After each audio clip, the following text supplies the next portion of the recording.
Hi friends, welcome to Creative DIY Purpose. This week I have a few easy upcycle projects that I think you'll enjoy. So in a few of today's projects, I used a new to me painting hack along with an antiquing one that's going to add some nice age. I took a little bit of the antique wax from Waverly, put it in a bottle with some water.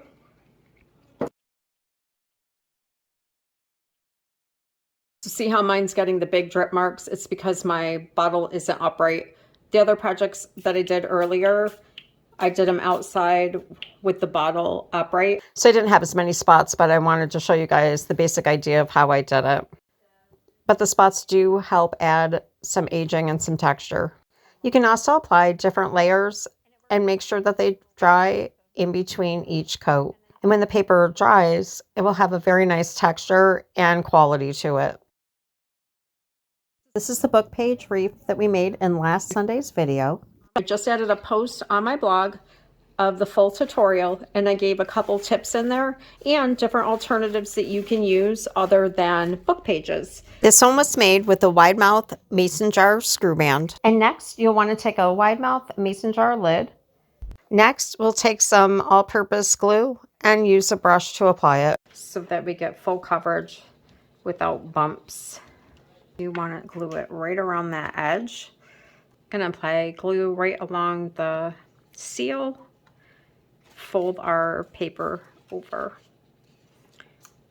Once that step is done, I'll cut out a round circle and glue that up over the top of the back to cover that up. And then I glued the lid right in the middle of the wreath and left some weight on it till it dried. So I got ahead of myself and I was supposed to paint it before I put the center on. And I didn't. So I'm going to see if I can still make it happen. I'm going to take a little bit of the King's Gold apple barrel paint. Just 2 of these little plastic spray bottles at the Dollar Tree. It kind of looks like, doesn't look like mustard, so we might have to add a little bit of the antiquing wax. I went around the entire piece and tried to do one even coat.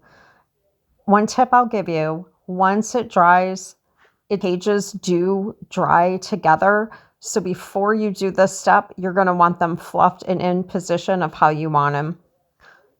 I did take the piece outside after this first step dried, and I sprayed the back as well as all along the sides. You can still see some of the white pages when you look at it from different angles, but I think that that helps add to the depth and texture.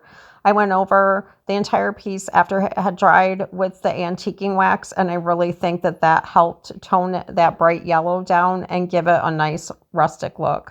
You guys will have to let me know what you think and definitely which project is your favorite.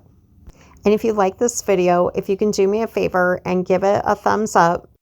And if you're subscribed and you hit the bell to get the notifications, then you should get notified this Wednesday at 6 p.m. for our monthly bonus video. For our next project, we're going to be repurposing this votive candle holder. It's got a chip in it and there's a lot of discoloration. So I just took 2 different colors of apple barrel paint, mixed them up. There's a beautiful texture all over the candle holder, so I'm really excited to see how that's going to turn out. So instead of applying wax to bring out the texture, I wanted to try something a little different. And I have this ink pad, I've had it for a few years, so it's not the darkest, but it's almost like a shimmer color. And I thought that that would bring out the texture as well as maybe soften the stone look.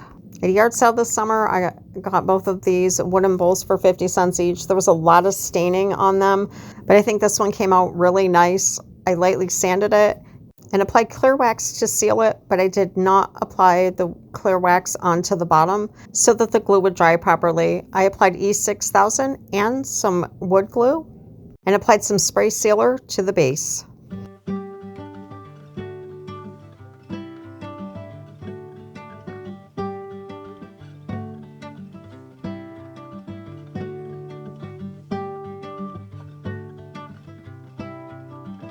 I typed the link to tailored canvases down below for you in the description. Way to go over and view hundreds of choices of beautiful wall hangings.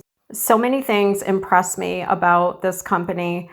Thousands and thousands of 5-star reviews, all of the many design choices, size options, but most importantly, the customer service that I received the emails updating me on my order. They definitely offer personalized service. And when you click on the print that you're interested in, most have the option to be able to choose it in black and white like a chalkboard, or the white with the black lettering. You'll also have a variety of sizes, and look at the 5-star reviews. And the reviews talk about everything from their 5-star customer service to the way that things are packaged and delivered with care, the communication that they have throughout the whole process, and the amazing quality. I think these are perfect to decorate your home with, and they would make a thoughtful gift, especially with the holidays right around the corner.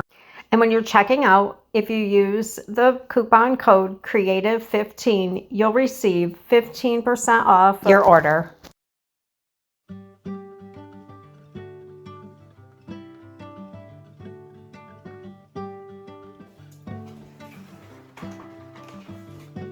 Ooh. Oh, wow.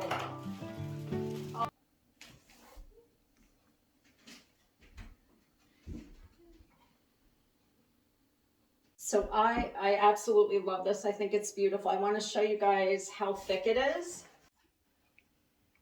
It's a perfect size to go up over the buffet. My husband has the level, and he's going to hang it for me today, since it's going to be in our dining room probably forever, and you guys are going to see it countless times. I want to make sure that it's even, but I'm very excited, and I want to give a special thank you to Taylor Canvases. This is a beautiful piece, and definitely go check them out. A local church was having a sale, and I picked up these paper placemats. There's probably about 100 of them for $1. They're a little bit thicker than rice paper, and they are very textured. There's grapevine all the way around. And I sprayed the antiquing wax on it because I wanted to see how it was going to look. And so I had no idea what I was going to do with it. It took me a couple minutes sitting here looking at it. So I decided to try to turn it into paper to decoupage. I wasn't sure if it was going to work because it is a little bit thicker than rice paper. So I got my IOD stamps out, and because it is very textured, I had to press down pretty firmly in order to get it to show up really dark. Now I'm going to tear the paper in pieces, making sure that each edge is torn, because I think that that will help add to the aged look. So I recommend putting aside any of the pieces that you definitely want to place on the top, anything with some added texture, or of course our design. So I'm going to put those up there, tear the edges around each piece, and put them in a separate pile. And now we're ready to apply our Mod Podge. And apply a thin coat to the back side of each piece. For me, I find that that works easier, and then just a very thin coat on the item itself. And I want to go right up to the edge.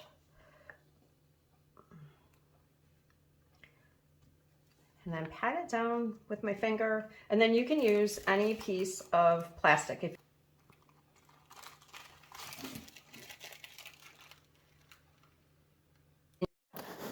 And then repeat the process until your entire item is covered.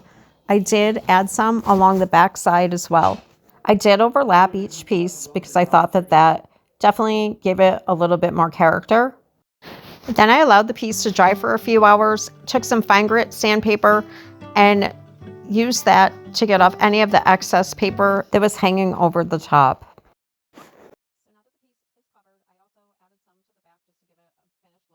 And now it's time to add the design onto the front.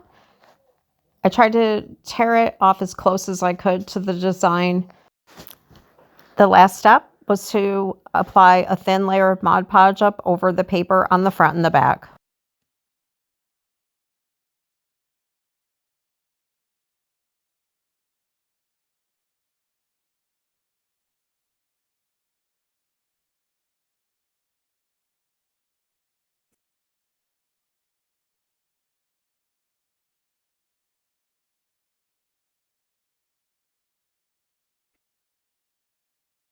So for our next project, I do not have a before picture, but I took this wooden sign outside, sanded it, and grabbed my carbon paper and printed out some words over on Canva.com. I'm using on top of the carbon paper, making sure that that's firmly in place, I did cut the carbon paper to size, and now I'll use a little bit of the frog tape to hold the paper with the words on in place. For this next step, I usually use a pencil, but I decided to go over it with the dotting tool that I picked up from the Dollar Tree. It does have 2 different size points on either side, and I think it worked out very well. I did lift the tape off of one end to make sure that the letters were dark enough for me to see. Now, I am going over it with 2 Sharpie markers, a medium point and a very thin point. For this step, I usually use the Sharpie paint markers, but I have to purchase new ones. But I didn't have any problems using the regular Sharpie markers, and now I'm going around the edges with a black ink pad just to help give it some interest and some distress. You'll have to let me know, what is your favorite way to make your signs with lettering?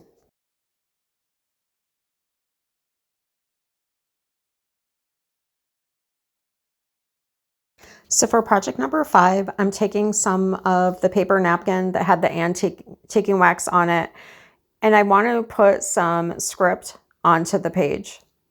And you'll achieve a very similar look just using the regular rice paper. I stamped it a few times with the script on either side, and I really liked where it was a little bit lighter. Now I'm taking some of the bird stamps. I got these at the Dollar Tree, and I think they're really cute. Next, I'm taking a tiny embroidery hoop and painting on some antiquing wax and wiping it back. Once the hoop has had a chance to dry, I place it over the paper and then gently tear around the edges along the back and then cut to trim it. I did add a piece of cardstock on the back side just to help give it some stability. I applied some of the antique spray onto one of the Dollar Tree ribbons, tied it in a simple bow, and applied some hot glue. As I'm editing here, I realize I need to move up the bow to cover up the metal piece.